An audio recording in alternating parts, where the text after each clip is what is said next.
ہی طے کرتا ہے ہماری زندگی میں ہمارے رشتوں کا مقام، ہمارے جذبوں کا مقام اور ہماری خوشیاں، یہ سب ہمارے اخلاق، رویے، سلوک پر منحصر ہیں۔ درد وہ ہوتا ہے جو ہمیں دوسروں کو تکلیف میں دیکھ کر ہوتا ہو، ورنہ اپنا درد تو جانوروں کو بھی محسوس ہوتا ہے۔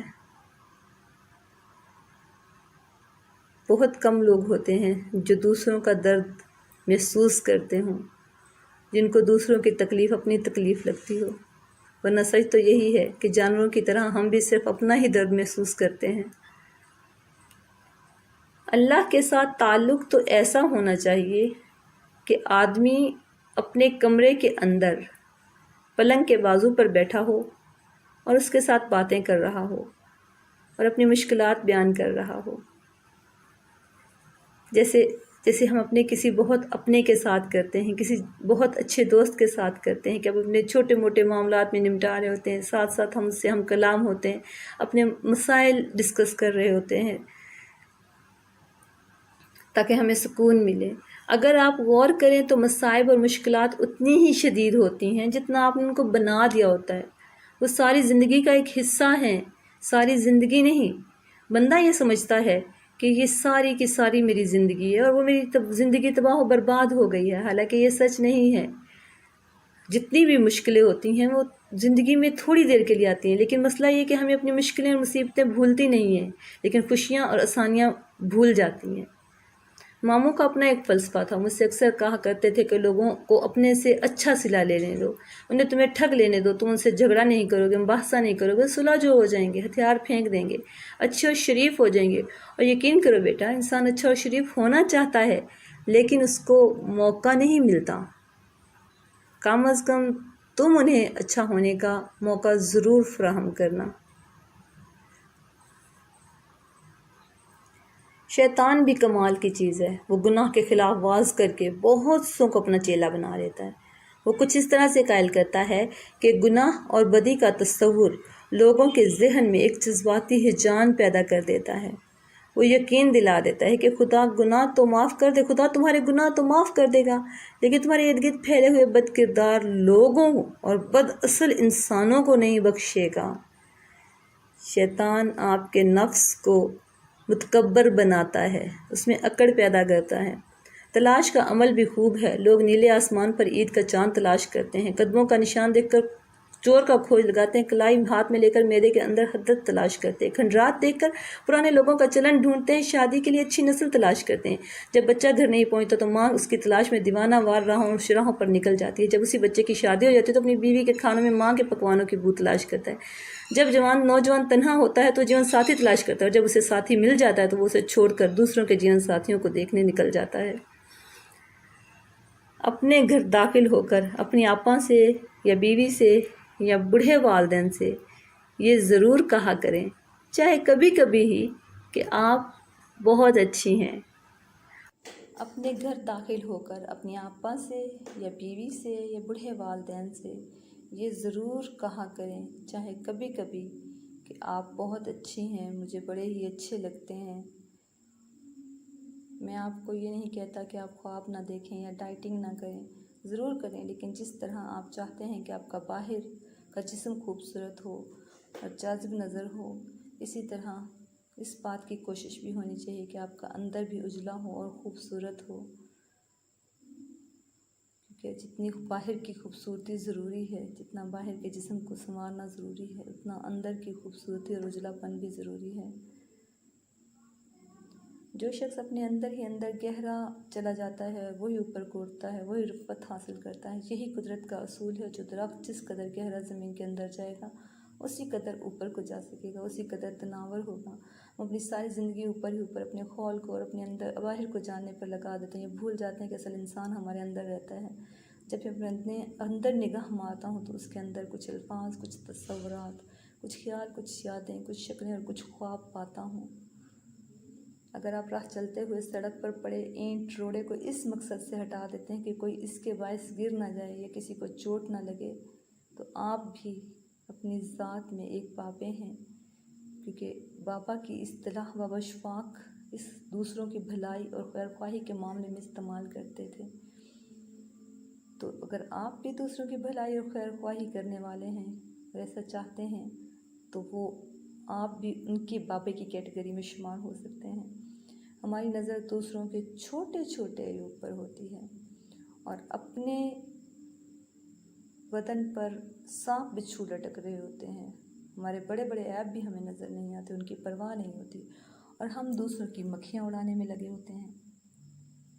ہماری نظر دوسروں کے چھوٹے چھوٹے عیوب پر ہوتی ہے، اپنے بڑے بڑے عیب دکھائی نہیں دیتے، اپنے بدن پر سانپ بچھو لٹک رہے ہیں، ان کی پرواہ نہیں، اور ہم دوسروں کی مکھیاں اڑانے کی فکر میں ہیں۔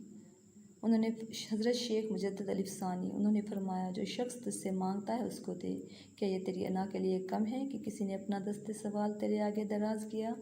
اور پھر فرماتے ہیں، اور عجیب و غریب انہوں نے یہ بات کی ہے کہ جو حقدار ہے اس کو بھی دے اور جو ناحق کا مانگنے والا ہے اس کو بھی دے، تاکہ تجھے جو ناحق کا مل رہا ہے وہ ملنا بند نہ ہو جائے۔ حقدار کو بھی دے، جو ناحق کا مانگ رہا ہے اس کو بھی دے، تاکہ تمہیں بھی ملتا رہے۔ من کی میل کو ختم کرنے کے لیے سب سے پہلے اپنی میں کو ختم کرو، اور میں کو ختم کرنے کے لیے عاجز بننا ضروری ہے، اور عاجز بننے کے لیے یہ ضروری ہے کہ تو اپنی ہستی تک کو بھول جا کہ تو کیا ہے۔ بس اتنا یاد رکھ کہ تو خاک ہے، خاک پر ہے اور تجھے خاک میں ہی مل جانا ہے۔ کیا اوقات اور حیثیت ہے انسان کی، صرف مٹی کی ڈھیری۔ بابا اشفاق کہتے ہیں کہ بانو کہتی تھی، کسی کو محبت میں چھوڑنا اس کا قتل کرنے کے برابر ہے۔ کسی کو محبت میں چھوڑنا اس کا قتل کرنے کے برابر ہے، کیونکہ پھر وہ انسان بدل جاتا ہے، پہلے جیسا کبھی نہیں بنتا، نہ ہی بن سکتا ہے۔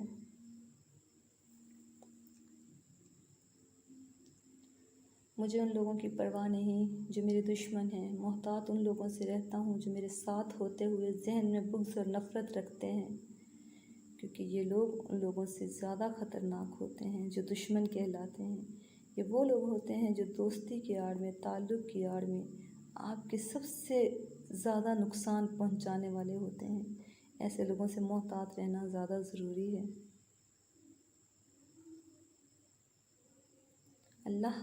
عورت کو اللہ نے تیسری آنکھ بھی دی ہے، جس سے وہ مرد کے اس انداز کو پہچانتی ہے جس انداز سے وہ اسے دیکھتا ہے۔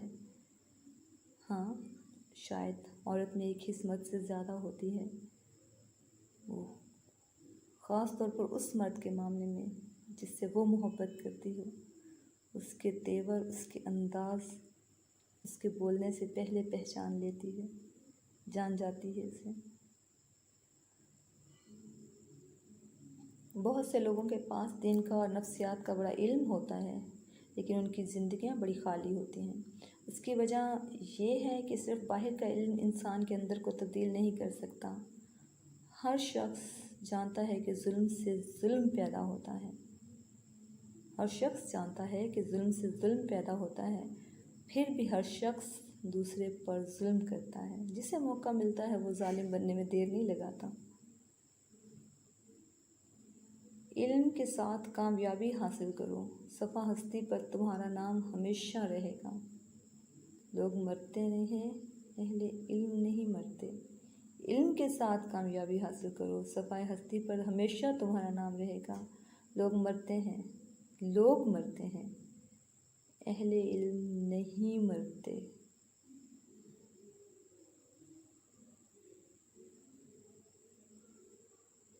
زندگی میں کبھی ہمدردی کے طلبگار نہ ہونا، خوش رہنا، کلیلے بھرنا اور تم کو محبت ملے گی۔ ہمدردی کے طالب کو کبھی بھی محبت نہیں ملتی۔ ہمدردی تمہارے خزانے کو کبھی بھی نہیں بھر سکتی۔ اس لیے زندگی میں کبھی ہمدردی کے طلبگار نہ ہونا، بلکہ محبت جیتنے کی کوشش کرنا، حاصل کرنے کی کوشش کرنا۔ مرد ہر بازی دماغ سے کھیلتا ہے، کبھی کبھار کوئی ایسی بازی ہوتی ہے جسے وہ دل سے کھیلتا ہے، اور جس بازی کو وہ دل سے کھیلتا ہے اس میں مات کبھی نہیں کھاتا، کیونکہ وہ بازی انا کی بازی ہوتی ہے۔ عورت ہر بازی دل سے کھیلتی ہے، مگر کبھی کبھار کوئی ایک بازی ایسی ہوتی ہے جسے وہ دماغ سے کھیلتی ہے، اور اس وقت کم از کم اس بازی میں کوئی اس کے سامنے کھڑا نہیں رہ سکتا۔ اور نہ اسے چت کر سکتا ہے، اور وہ بازی بقا کی بازی ہوتی ہے۔